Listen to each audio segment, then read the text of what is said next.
My spear weighs heavy in my hand. Part 1. Long, distant, and long ago, and far from here, there was a man named Mastanab. He bore many burdens, and the weight of a nation rested on his shoulders. This is his testament. I looked back across the desert, and I beheld the 40,000. The dread sun beat down, drenching the sands in blinding light. The sound of the grinding wagon wheels, the bellowing camels, the weeping children, all dulled and muted by the vast emptiness of that awful expanse. Baal Ammon was with us, Baal Oris was with us, but they gave no food nor water, for the gods do not take pity on the weak. I gazed into the dust cloud flung up by the thousands trudging ever on through the parched emptiness, looking for omens. An old man stepped out from the crowd. I did not know him, but I knew his intent. The old had given themselves to the sands time and again on the long march, when their will had deserted them, and their bodies had grown too weak to carry on. He looked at me, a bottomless weariness in his eyes, and I bowed. They have not surrendered. They have triumphed over their fear of death. They are fulfilling a duty to the tribe. They are dying for us. He sat in the sand, far from the dust cloud, breathing easy air, and I turned away. A death given freely is a private thing. 12 yesterday, said my father behind me, sweat dripping from his brow. And 3 so far today. We're losing people fast. He was gazing out over the 40,000, a nation on the road, everyone I had ever known, marching ever onward. How much further? I asked, knowing the answer would be the same as it had been every day for weeks. It's in the hands of the gods. We were the first to cross the desert, the first to even try. We had no choice. Enemies to our south, enemies to our east, and the west, only the mountains, where the old bones lay, the bones that think and seethe and wish to be forgotten. We were refugees from a fevered war in a land that wished us ill, and on we went. Mastanab, said my father. Yes, father? There is to be a council tonight. All the Masai Seden are to come. You are invited. I remember being surprised and fearful. I was no elder. I was too young and too headstrong, but I was champion. I was our best warrior, the best we had left. Most of the 40,000 were women and children. Less than 6,000 were men of fighting age. We had lost our wars and our lands. We had lost everything. The day of walking past, not a day of marching, though we had started our journey with determination and hope and sung the songs of our ancestors as we forged on. No, this was a day of slouching misery. The desert had beaten us. It had crushed all hope and left us aimless and lost in the boundless, bare eternity. We walked on not because we had hope that an end was in sight, but because there was nothing else to do.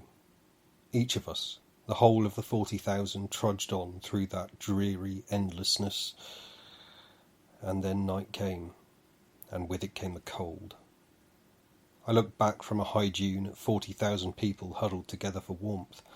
There were fires here and there, but most had used all their fuel days ago. Our city had been burned by the enemy, torn to the ground in their victorious slaughter. We were the ashes of a civilization, the dying breaths of a proud and ancient people. I thought about our temple, the 2-headed golden statue of Balmaeus within, the cracks in the baked clay of the bricks and the billowing clouds from the incense that burned there day in and day out. I thought about the steps from the door, leading down into the square where we had made sacrifice to our patron god, and the blood of the cattle made the dusty ground red and damp as the priests chanted their hymns of praise, their gore-drenched fists reaching up to the blazing sun. And then the war had come. The enemy had always raided, always stolen our cattle and burned our villages, and we had raided in return. It was the cycle of the seasons, the dance of arrow flight and spear tip, vengeance and mercy. Some years there had been peace, as the enemy's neighbours in turn had attacked them, and some years we had forged a bloody path deep into their lands, and then this year they had overcome us. I closed my eyes in the darkness of the desert by night, and heard the children weeping, and nothing else. The 40,000 sat near silent, shattered, broken, done. The meeting was like no other. The council sat at the top of a dune, under the cart with the statue of Baal-Maes, around a fire fed with what little we had left to burn. Ancient tapestries and the clothes of the dead. A scrap of ox meat slowly singed over the meagre flames. There was so little left. We had water, but little food, and not even the slightest idea how much further we might need to go. I'd been asked to wait a respectful distance while the elders sang the opening rites and began their discussions. It was cold, bitterly so. I stamped my feet and retied what remained of my sandals, stomped up and down again and breathed into my hands. My robes were threadbare now. Where they had once been long and flowing, they now streamed out as tattered black rags whenever the wind caught them. I heard muttering in the distance, a whispered conversation, but could not make out the words. When a hand landed on my shoulder, I nearly jumped out of my skin. I turned to see Tamsy, her white teeth and bright eyes shining in the moonlight. "How are you doing?" she asked. Her voice sounded strangely loud in the silence. "Well enough," I said, with a pang of guilt, as I remembered that I would have been provided more food than her on our journey. "How's your family?" Her smile vanished. All I could see of my childhood friend were the whites of her eyes. "Father stepped out from the march yesterday. Gave his death for the tribe." We stood in silence. There was no hope for any of us, if even mighty Sumeron had surrendered to the desert. He had bounced me on his knee when I was an infant, and been champion of the tribe long before I was born, and now even he was gone. "I'm sorry." I'd said the words, but a part of me felt a touch of envy. His journey was over, and the pang of hunger in my belly and the rasp of thirst in my throat lingered on. "Thank you," said Tamsy. "He liked you?" She was smiling again, but I could see in her eyes she was stifling tears. I tried to change the subject, but at that moment a great cry went up from the council. They were calling my name. "I have to go," I said. "Wait here if you wish. We can speak about him." "I would like that," she said, and I walked away, her silhouette sublimed into the darkness of the desert. "Mastanab," said Chief Engengel, "I'm glad you're here. We've come to a decision." I was taken aback, but said nothing. I should have spoken then. I should have railed against the choices they'd made, but I was still full of the uncertainty of youth, and feared the wrath of the elders. The chief looked old in the firelight, his parched lips wrinkled and his face deeply lined. His hair had turned even whiter than before, a cloud floating over his dark face. The words he spoke were a monotone, pregnant with dread. "We shall use the glass of Baal-Maes. We shall open the gate. The shamans have told us it can be done, and we shall pass through it. We have so little left, but more than enough to sustain a few for weeks, maybe months if you're careful." "But," I said, "to open it—" The silence was heavy around the campfire. It was a silence that spoke of arguments made and pondered, and laid to rest long before I was called to speak. I had not been brought here to take part. I had been brought here to take orders. "You will obey. We have no other choice." The chief has spoken, and his words were final. They always were. He was an unyielding man, and his will was our action. It took all night. We knew what had to be done, that the glass must be watered before the gate could open. It was brought to me in the cold light of the breaking dawn, a looking-glass, around half my height, 3 handspans across, made of some strange metal. Most of the time it reflected perfectly the view around it, but when fed it would flicker and change and show us other places. It was the last gift of Xinthippe, the wanderer who had founded our tribe. It was our heart, our soul. 2 of the wise women held it up, an honour for them, and a duty they performed with dignity and pride, even as their unkempt hair wafted in the morning breeze, and their fine, flowing green robes billowed in ragged tatters. They were the keepers of the glass, the only ones who had escaped as the enemy ravaged our temple. I knew I would do what was asked of me then. I knew our way of life, our people, would vanish forever if I did not. The 40,000 were forming a line, families gathered in groups, too exhausted to make any noise. The desert was silent, rolling dunes to the horizon, and a nervous excitement began to grow as the shamans walked up and down, inspecting them all. They pulled 4 from the crowd, though the process took hours. All were young, their families wailed and beat their breasts and fell to their knees begging the shamans to choose another. But they would not. The spirits of our ancestors had moved through them, and their will could not be denied. It took 36 of us to tip the carts until the yokes pointed into the clear and lightening sky. I shall never forget the wailing of the chosen, those poor youths whose blood we spilled into Xanthippes' glass, the way they struggled as we dangled them by the ankles from the carts, the way the shaman's chanting raised to a fever pitch as I raised my knife to a young man's throat, as he gurgled his last breaths, and the blood dripped in pumping gobbets from the glass began to shudder, and zephyrs danced around it. Did the sky darken, or did I just imagine it? Did I hear rumbling voices shouting from some unfathomable distance? No matter what I heard, the glass had changed. No longer did it perfectly reflect whatever was before it. Now it was pitch black, rippling with a shimmering, deep darkness. Blood stained the frame, and my eyes began to sting whenever I glanced in its direction. And then the tribe went into the dark. The 40,000 in a line walked one by one into the dark space behind the glass. It took hours. I do not know precisely how long, but my people walked, almost all of them, in desperation, in despair, into the unknown world beyond shadows. By the time the last of them stepped into the glass, I had moved away, a little down the dune, to find some solitude. I was now head of the tribe, and the tribe was now 6. The water buffalo brayed, uncomfortable in the heat and chafing at the yoke. The cart was laden with supplies, a paltry fare for 40,000, but enough to keep 6 alive for months, if we were careful. I surveyed the 6 of us left. I was glad the elders had allowed me to choose Tamsy. At that time I was in love with her, and still too inexperienced to tell her, so instead played the role of friend in the vain hope she might notice of her own accord. I did not know then that women find timidity as off-putting as they find overconfidence. I also had Grallichor, a young and headstrong warrior renowned for being a talented scout. I had Orinorta, a skilled huntress, but heavy with child and unable to hunt at this late stage of her pregnancy. I had Durere the strong. He was older than I, but renowned for his smithing, and I had Nelsu, Durere's wife, left with us to nurse Orinorta through her birth.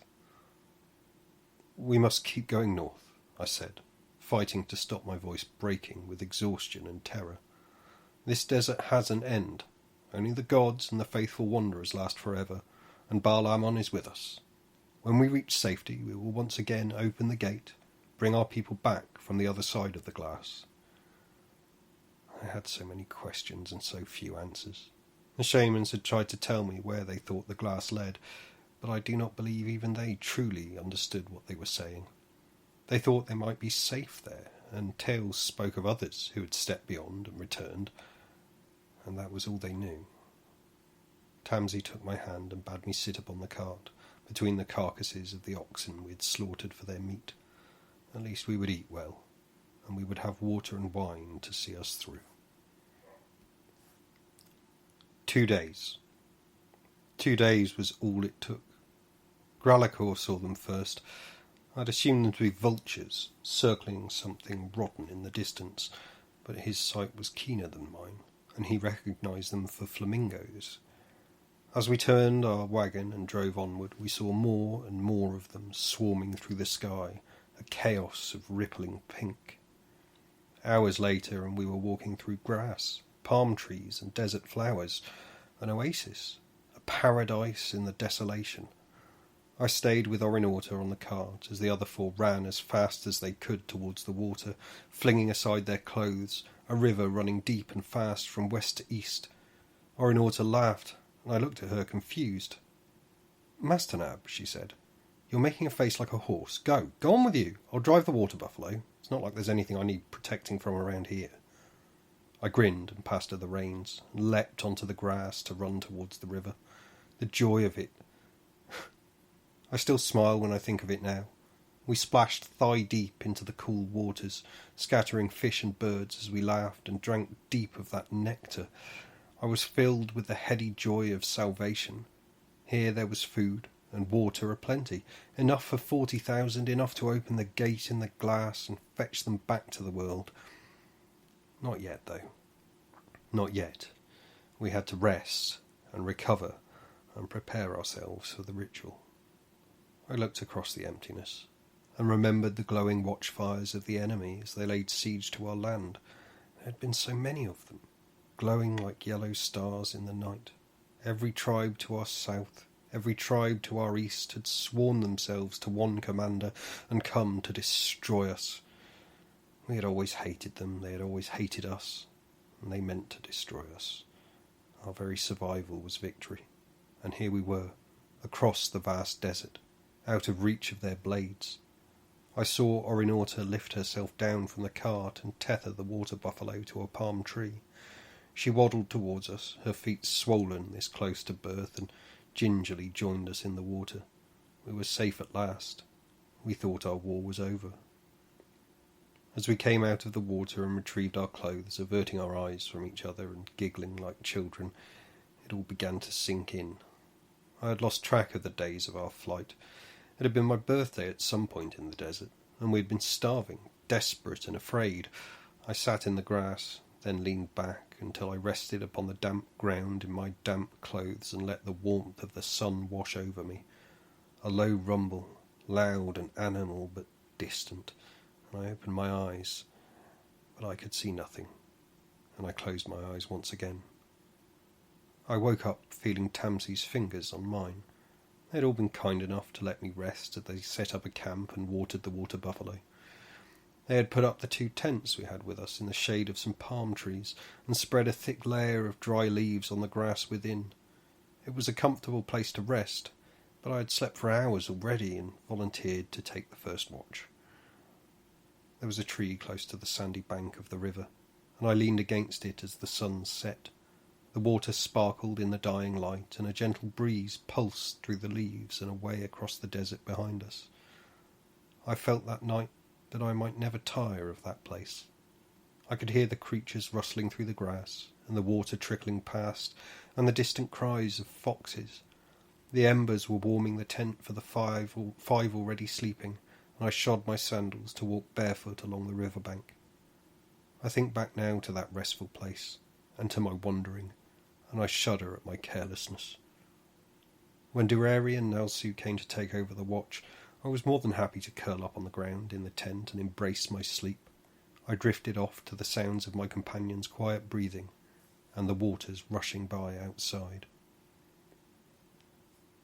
The waters rush in, and I am falling through an empty void. I cannot tell which way is up, or whether I am above or under water. I know I am not alone. I can taste metal. Black shapes winnow and wisp around me. They are invisible in the darkness, but I know they're there. A sound begins to rumble. A mighty voice, a chorus, first humming, then shouting. They're saying my name. I see the 40,000. They are naked on their knees, raising their arms in adoration at a multitude of gargantuan figures in front of them. The giants shine with sacred light. It hurts to look at them. The 40,000 are wailing in abject supplication. They are at prayer. Smoke rises in the distance. There is a fire on the horizon. Their voices rise. They are wailing now in desperation. The wail becomes a scream, loud and piercing. The void shakes, and I shake with it. Light pierces once more, and I awake. Mastanab! Mastanab, wake up! Wake up! Tamsy's shouting tore me from my slumber, and I sat up with a start. I could tell the sun had risen some while ago, and the heat in the tent was close to unbearable. "What's happening?" I murmured. "I think. I'm slow to wake at the best of times, but the screaming I could hear shook something in me, and I scrambled to throw on my tunic and belt before hurling the tent flap back and feeling my stomach lurch at the sight before me. Orinauta was lying on her back, legs apart, screaming at the sky as Nalsu knelt before her and shouted to Gralacor and Durere for more sheepskins. "She's giving birth!" Tamsy shouted at me, noticing my baffled expression. My jaw dropped. I had no idea what I needed to do, no experience of the women's world. I should point out that Tamsy clearly had no idea what to do either. In retrospect, she had woken me in panic in the hope I may be able to somehow help. "For the love of Xanthippe, go and help!" Tamsy cried, shaking me out of my daze. Instinctively I grabbed my spear and ran to her, and then stopped as I realised I had no idea what to do. Gralacor was cradling her head, and Durere was flinging dry sheepskins to Nalsu. I saw the discarded bloody rags beside her, and my head spun. "Is she all right?" I asked, knowing how idiotic I sounded even as I said it. "I don't know. I think so. There's a lot of blood," said Nalsu. "Well, I was told to expect some. I've never done this before." "What?" Orinauta screamed, and bit down on the thick branch Gralacor had given her. "It's fine," said Nalsu, in a soothing, sing-song tone. "The elder women told me what to do." "I don't care about that," bellowed Orinauta. "I thought you'd done this before, you bastard!" Orinauta's voice rose to a scream, and stayed there for longer than I thought possible. I took a bucket from the cart and ran to the river, gathering water for reasons I do not understand. Thinking back now, it seems clear that I was in a state of panic, adrift in a place I felt I had no business being. I should have saved my fear for later. It was also then, I think, that I heard the first rumble, though I did not know what it was, a loud, sustained bass note. And then I heard a very different noise, a sound that caused me in my impatience to heft my bucket of water in one hand and my spear in the other and sprint toward the brand new, crying person who sounded like their lungs were going to be as powerful as their mother's. Gralacor stopped me before I reached the new mother and her child. "Secret name," she said, and I felt a fool. Nobody could know the secret name of a newborn. It was something a mother whispered to them, something for them alone, never to be shared until their wedding day. "Come and take him, Gralacor," said Orinauta. "I still feel a little—" Orinauta began to scream again, just as loudly and for as long as she had before. All of us stood in silence a moment, frozen in our confusion, until Nalsu's eyes widened, and she quickly knelt once again between Orinauta's legs. "There's another one!" she shouted. "It's twins!" Tamsy took the baby Orinauta had already birthed, while the rest of us panicked. Once again we had no idea what to do, and I stood feeling limp and useless as the others rushed about me. I backed off, wandering near a pile of boulders, away from the river, trying to stay out the way. I remember breathing deep and laughing, a great gut-shaking belly laughs at the horror of the plight of the 40,000 and the joy of knowing Orinauta was about to birth a second child into the world. And then I heard the sound, a noise like no other, primal and deep, long and loud, a sound all creatures are born knowing, and born fearing. It was behind me. I was between it and the river. I saw its front paws first, each the size of my head, claws like knives, one chipped incisor in a mouth of huge teeth, a mane like the sun at sunrise. Lion. Even when the shamans had opened the gate of Balmeas, I had been less afraid than when I saw that great beast before me. I could see thick muscle move beneath that beautiful fur. I could hear the water buffalo nearby shrieking in fear. I could smell the feral scent of the wild in the massive beast before me. Its eyes were narrowed, and a blood-red tongue lolled between black lips as the cries of a new life sprung forth from Orinauta, mingled with the trickling river. I felt my spear in my hand, and knew there was no choice for me. Orinauta could not be moved now. Gralacor was weak from our journey. Nalsu had to see to Orinauta. Tamsy had never been a warrior, and Durere was nowhere to be seen.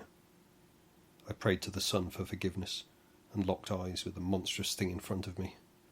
"Oh, Balmeas, oh, Xanthippe," I heard myself say, "give me strength, steel my heart, Give me a soul of iron and stone. The great beast was trying to circle me, to get around me and reach the scent of blood from Orinota, but I would not let it. As it went left, I went left. As it skirted to the right, I darted in front of it and jabbed at it with my spear. It reared back, clawing at the air as I backed away slowly, careful not to trip. To trip would be the death of me. I could hear the others behind me begin to panic.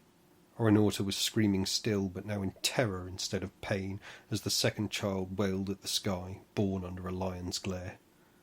Durere appeared, holding a thick branch he must have picked up from the ground near the river. It was sturdy, but lacking a point. It would not be enough to take on the beast.